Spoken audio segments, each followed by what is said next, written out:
بسم اللہ الرحمن الرحیم۔ میرے عزیز پاکستانیوں، آج ہم ایک نہایت سنجیدہ، جذباتی اور اہم موضوع پر بات کریں گے۔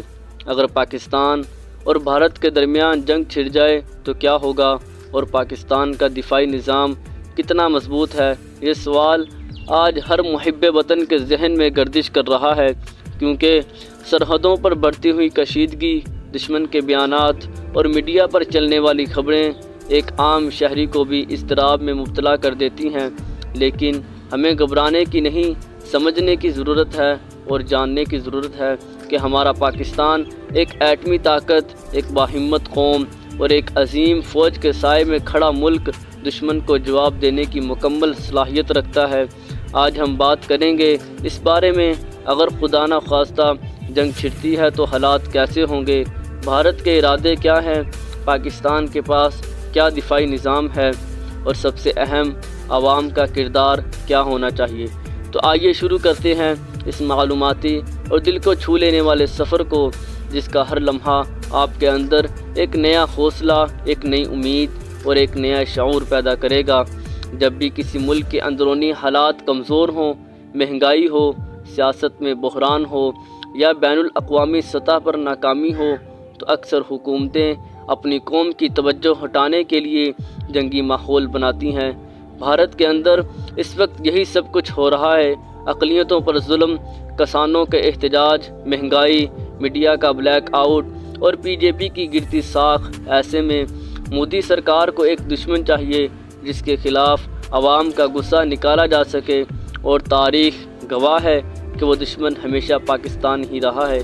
لیکن وہ شاید بھول گئے ہیں کہ پاکستان 1947 والا نہیں رہا، یہ 2025 کا پاکستان ہے، جس کا ہر شہری جاگ چکا ہے اور ہر سپاہی تیار ہے، اور ہر بستی سے لبیک یا وطن کی صدائیں بلند ہو رہی ہیں۔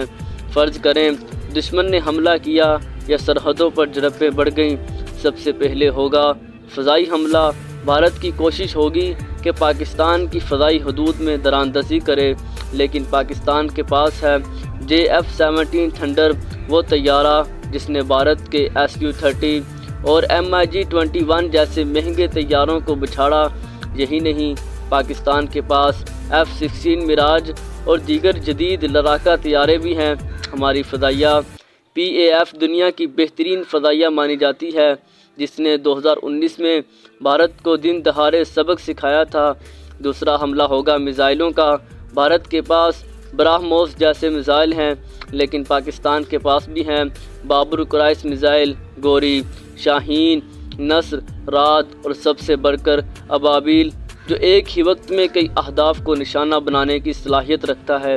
اور اگر دشمن زمینی حملے کی کوشش کرے گا تو پاکستان کے پاس ہے دنیا کی چھٹی بڑی فوج۔ ہماری فوج کے پاس الخالد ٹینک، ہٹ ٹینک، آرٹلری سسٹمز اور نائٹ ویژن وارفائر کی صلاحیت ہے۔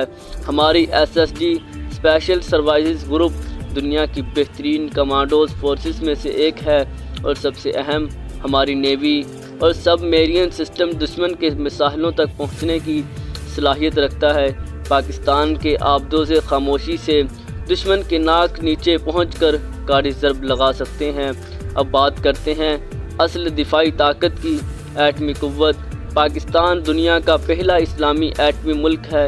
ہمارا ایٹمی پروگرام ڈاکٹر عبدالقدیر خان کی سربراہی میں مضبوط بنیادوں پر کھڑا ہوا۔ ہمارے پاس سیکنڈ سٹرائک کیپابلٹی، یعنی اگر دشمن ایٹمی حملہ کرے تب بھی ہم جواب دینے کا مکمل طاقت رکھتے ہیں۔ ہمارے ایٹمی وار ہیڈز مختلف مقامات پر محفوظ ہیں، خفیہ اور پوری طرح فعال حالت میں موجود ہیں۔ اور یاد رکھیں، پاکستان کبھی پہل نہیں کرے گا، لیکن اگر دشمن نے مجبور کیا تو پھر خاک سے خاک کرنے میں دیر نہیں لگے گی۔ میرے عزیز پاکستانیوں، جنگ صرف سرحدوں پر نہیں لڑی جاتی، جنگ قوم کے حوصلے سے جیتی جاتی ہے۔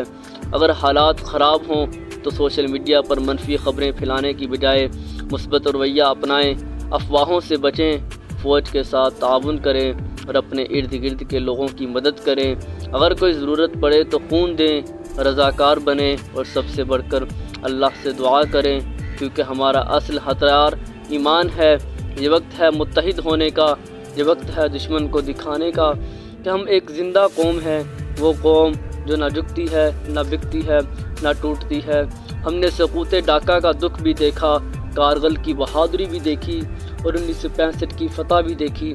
اب اگر دشمن نے میلی آنکھ سے دیکھا تو پورا پاکستان ایک صف میں کھڑا ہوگا، ہاتھ میں قرآن، دل میں ایمان اور لبوں پر ایک نعرہ، لبیک یا وطن، پاکستان زندہ باد، پاک فوج پائندہ باد۔